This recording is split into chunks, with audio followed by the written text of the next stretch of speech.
Instituto Datafolha divulgou hoje uma pesquisa, né, que mostrando 71% dos brasileiros, 71% são contrários às mudanças na Previdência. E essa rejeição chega a 83% entre os funcionários públicos e aumenta entre as mulheres entre 25 e 34 anos, pessoas com ensino superior e que ganham entre 2 e 5 salários mínimos. A Vera falou um pouquinho dessa questão da comunicação. Você acha que esse índice, por exemplo, aqui de 71%, e no caso aqui dos funcionários de 83%, se explica também por essa falta de comunicação, mesmo as pessoas não querem a reforma, Andreasa?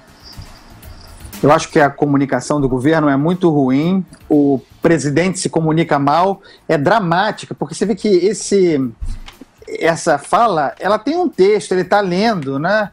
Então também há um déficit de texto, né? Problema seríssimo no Planalto, as pessoas não sabem escrever, não sabem se comunicar. Isso é uma coisa, tá? O governo comunica mal.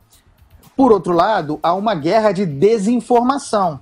A oposição tratando as reformas, no caso a trabalhista, como perda de direito. E, de fato, não há perda de direitos na reforma proposta pelo governo.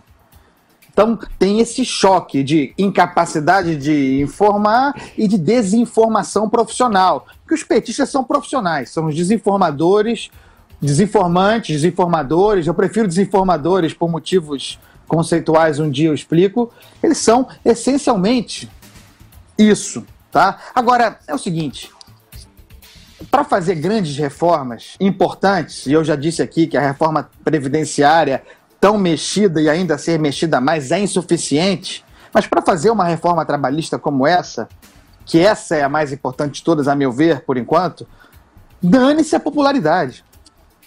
A gente está nesse buraco, nessa draga agora, porque nós tivemos aí quase mais de 13 anos de governos que se preocupavam essencialmente, sobretudo, com a popularidade. A desgraça da popularidade dá nisso aí. É o Lula, né?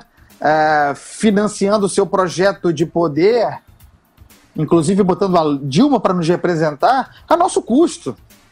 Deu nisso aí. Então, se o Michel Temer já é naturalmente impopular, tanto melhor que isso se aprofunde para fazer as reformas necessárias. Então, 71% de desaprovação, que chegue a 100%.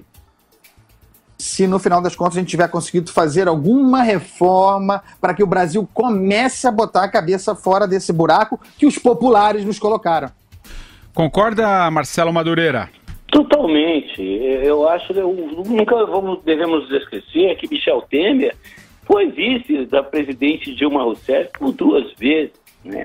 Ele ocupa, inclusive, o cargo de presidente da República em substituição à presidente que foi empichada.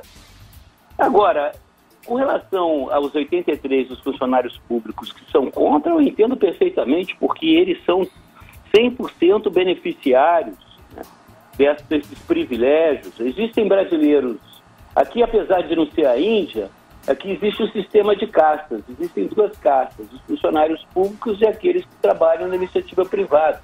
Os funcionários públicos, eles evidentemente têm uma aposentadoria absolutamente privilegiada, paga pelo resto dos outros brasileiros.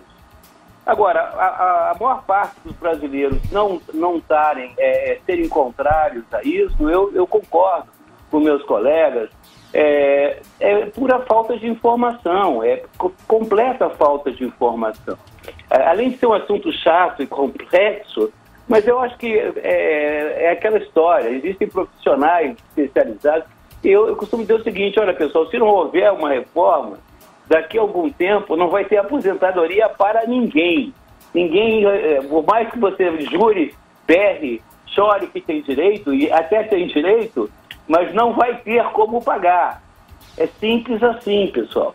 Existe realmente um problema enorme, uma distância enorme entre o governo e a população no que se refere à comunicação. E são assuntos complexos. Eu concordo com o Andreasa. Existem remédios que são amargos, né, dolorosos, e têm que ser tomados assim mesmo, né, em benefício do futuro. Não tem jeito, paciência.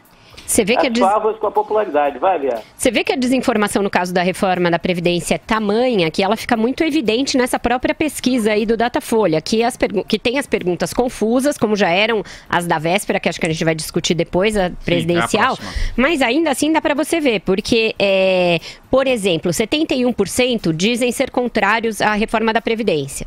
Provavelmente não sabem o que diz a reforma da Previdência. Aí você começa a destrinchar, você vê que 58% são a favor das mesmas regras para a iniciativa privada e para o setor público, que é o cerne da reforma da Previdência. Portanto, essas pessoas não sabem que isso está na reforma da Previdência.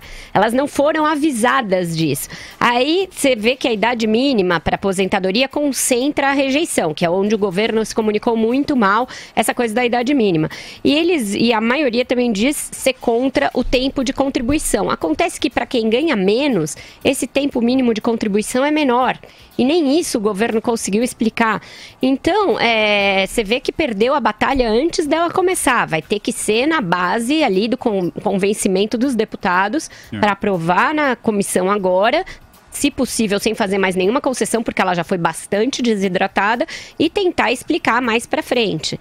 Mas vai ainda ter que se ver com esse tipo de chantagem do Paulinho da Força, chantagem do Renan Calheiros, os próprios todo tipo de parlamentares com chantagem. seus interesses nas regiões. Exatamente.